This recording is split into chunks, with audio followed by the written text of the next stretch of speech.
పొద్దున్నే లేచి సూర్యుని చూడబోయే అందరు దైవాలు మనకు కనపడరమ్మా. మన అదృష్టం సూర్య భగవానుడు ప్రత్యక్ష దైవం కనపడుతున్నాడు హాయిగా. 15 కోట్ల కిలోమీటర్ల దూరంలో ఉండి ఒక కిరణం మనకి ఇక్కడికి చేరాలంటే 9 నిమిషాలు పడుతుంది. అంత 9 నిమిషాల్లో కొన్ని కోట్ల కిరణాలని భూమండలానికి అందించి భూమండలాన్ని అంతటినీ తేజోవంతం చేస్తున్న సూర్యుడికి ఎన్ని నమస్కారాలు చేస్తే రుణం తీరుతుంది. అందుకే హిందువులు కనిపెట్టిన ఒకే ఒక యోగాభ్యాసం సూర్య నమస్కారం. యువతరం అంతా అది చెయ్యాలి.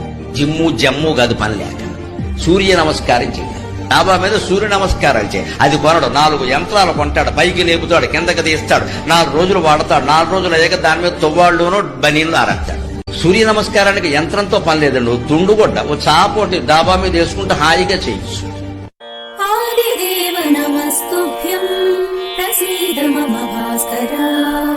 दिवाकर नमस्तुभ्यं प्रभाकर नमोस्तुते सप्ताश्वरधमारूढं प्रचण्डं कश्यपात्मजं श्वेतपद्मधरं देवं तं सूर्यं प्रणमाम्यहम्